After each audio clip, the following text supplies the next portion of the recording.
Breaking news গো বন্ধুরা, তোমরা যারা যারা ইন্ডিয়া পাকিস্তান ম্যাচ দেখতে পছন্দ করো তাদের জন্য খুশখবরই আছে। এই নভেম্বর মাসেই তোমরা আরেকটা ইন্ডিয়া ভার্সেস পাকিস্তান ম্যাচ দেখতে চলেছো, তাও আবার T20 ফরম্যাটে ইমার্জিং এশিয়া কাপেতে। তোমরা হয়তো ভাবছো এই তো সবেমাত্র এশিয়া কাপ শেষ হলো, যেখানে ইন্ডিয়া চ্যাম্পিয়ন হয়েছে এবং পরপর 3টে ম্যাচেতে পাকিস্তানকে ওয়ান সাইডেড মেরেছে এবং তারা আবার ট্রফিটাকে চুরি করে নিয়েছে, এবং ড্রামা ফামা হলো, অনেক কিছু হলো।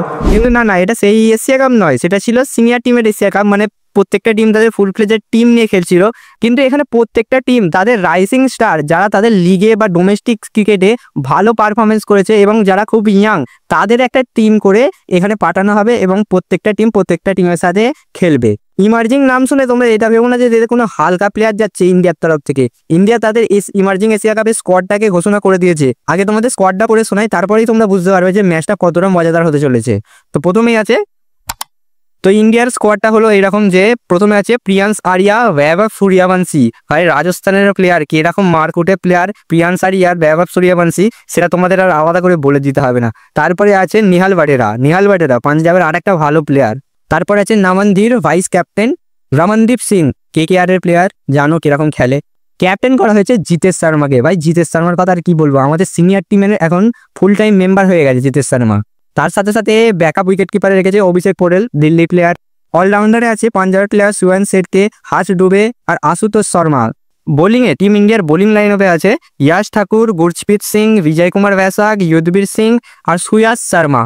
তো বন্ধুরা, টিমটা দেখে তোমরা বুঝতেই পারছো কোনো ছোটোখাটো প্লেয়ার এতে নেই, সব একদম IPL এর টপ ক্লাসের হাই লেভেলের, মানে একদম স্টার প্লেয়ার বলতে পারো, তারা এই টিমেতে সিলেক্ট হয়েছে। তো এবারে তোমাদের বলে দিই ফুল ডিটেলস, যে ম্যাচটা কবে থেকে শুরু হচ্ছে, কটা থেকে শুরু হচ্ছে এবং ইন্ডিয়ার ম্যাচ কবে কবে আছে। তো সব থেকে প্রথমেই বলি, ম্যাচটা হবে হচ্ছে কাতারে দোহাতে, এবং ম্যাচটা ইন্ডিয়ার টাইম অনুযায়ী 7টা কিংবা 7:30টার মধ্যে শুরু হতে পারে।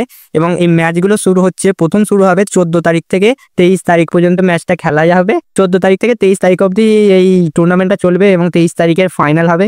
ইন্ডিয়ার প্রথম ম্যাচ হচ্ছে, তো 14 তারিখে ইন্ডিয়ার প্রথম ম্যাচ খেলবে UAEর সাথে, তারপরে 16 তারিখে পাকিস্তানের সাথে সেই ম্যাচটা আমরা দেখবো, যেটাতে আবার পাকিস্তানকে হারাতে আমরা দেখবো। কারণ এই যে টিম করেছে টিম ইন্ডিয়া, একদম ফায়ার টিম। পাকিস্তানের কোনো প্লেয়ার এর সাথে টিকতে পারবে বলে আমার মনে হয় না।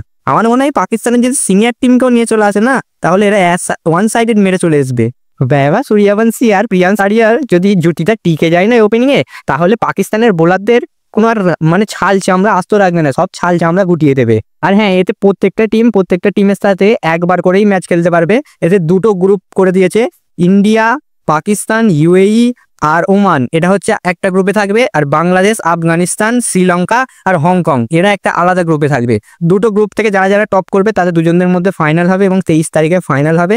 কিন্তু এর মধ্যে শকিং চিজ একটা এইটাই হচ্ছে যে এখনো পর্যন্ত 6 বছর এটা খেলা হয়েছে, কিন্তু টিম ইন্ডিয়া মাত্র একবারই জিতেছে। কি মনে হয় এবারে টিম যা করেছে, এবারে টাইটেলটা কি আর অন্য কাউকে জিততে দেবে টিম ইন্ডিয়া, নাকি টিম ইন্ডিয়া নিজেদের নামই করবে এই টাইটেলটা? তো ভিডিওটা যদি ইনফরমেটিভ লেগে থাকে তাহলে চ্যানেলটাকে সাবস্ক্রাইব করে রাখো, কেন ক্রিকেট রিলেটেড এরকম আরও অনেক ভিডিও আমি তোমাদের সাথে শেয়ার করে থাকি। আর হ্যাঁ, ভিডিওটাতে একটা লাইক তো করতেই পারো আর চ্যানেলটাকে সাবস্ক্রাইব করে রাখো।